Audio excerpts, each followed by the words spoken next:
Good morning, 8th graders. So this is the another one of your options for articles. So please make sure that you put your name at the top so that I know whom's I am grading in the end. Okay? So, mountains. Our planet is constantly changing. Natural processes may alter the surface, structures, and landscape features. Most of the changes are gradual and are hardly noticed. Some of the changes are rapid and have an important impact on people and their daily lives. Beneath the surface, changes are occurring as well. Once again, most of the changes are gradual and go unnoticed. Some of them, however, are very sudden and can change our lives. One of these types of internal changes is mountain formation. Most mountains are formed by internal or subsurface, so let's take a peek at that, internal or subsurface activities. Volcanic, folded, fault block, and domed mountains are examples. The fifth type of mountain, eroded, is formed by surface activities of wind and water erosion. So there is a fifth type, which is the only one that is surface activity. Okay? Volcanic mountains are formed when magma or molten rock is forced out through the crust. It hardens on the Earth's surface and forms a mountain in one of two ways. The first way is through a quiet lava flow. So we have a quiet lava flow, and we're talking volcanic mountains here. The second type of formation involves an explosion. The magma is held just inside the crust, pressure builds, and finally the molten rock blasts its way onto the surface. Mauna Loa in Hawaii is an example of a volcanic mountain. So, the second one is an explosion. Okay? Folded mountains,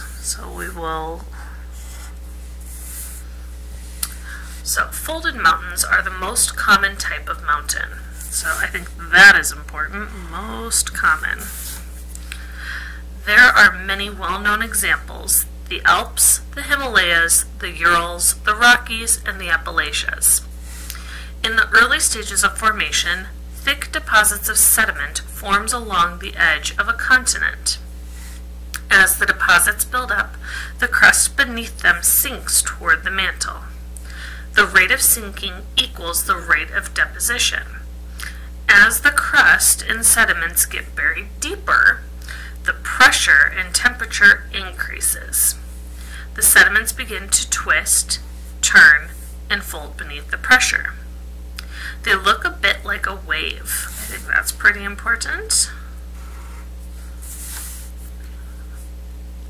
The upward folds are known as anticlines, and the downward folds are synclines. So, down is synclines, up is anticlines. Finally, a tremendous force pushes the folded layers. So, force pushes folded layers up. Geologists believe the force may be caused by the collision of two lithospheric plates. So, collision of plates. They continue pushing until mountains have been formed.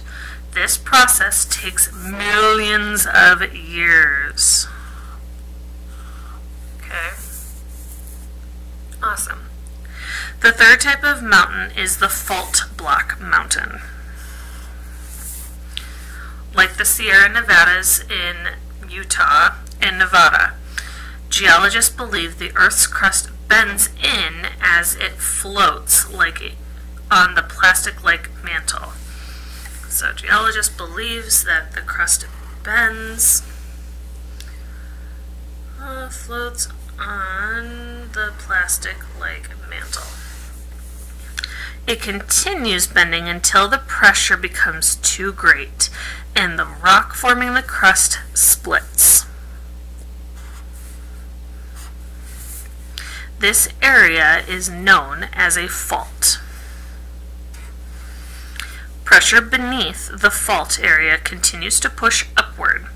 The rocks move with the pressure, but not as a single unit. The middle section may move higher than the area on its sides. So middle section higher. Then I'm just going to continue with that one.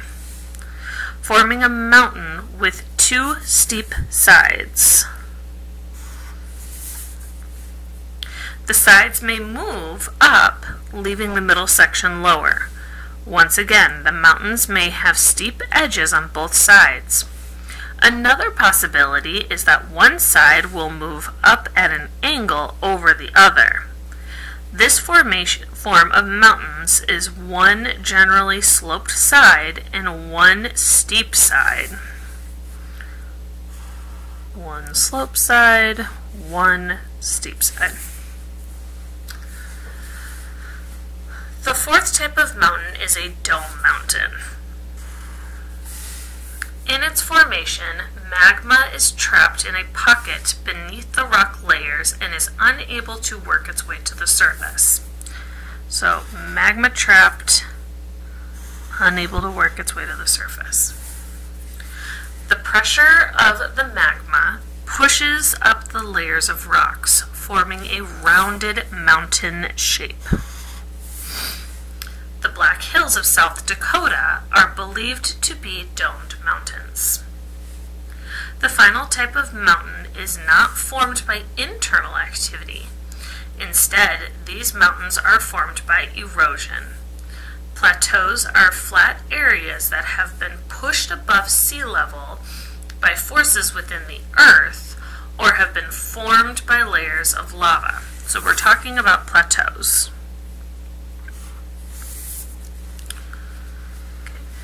They are often found near folded mountains. As years pass, streams and rivers erode valleys through the plateau.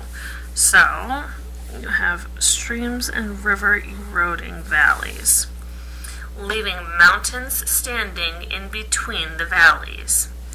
The Catskills and Pikes Peak are examples of eroded mountains.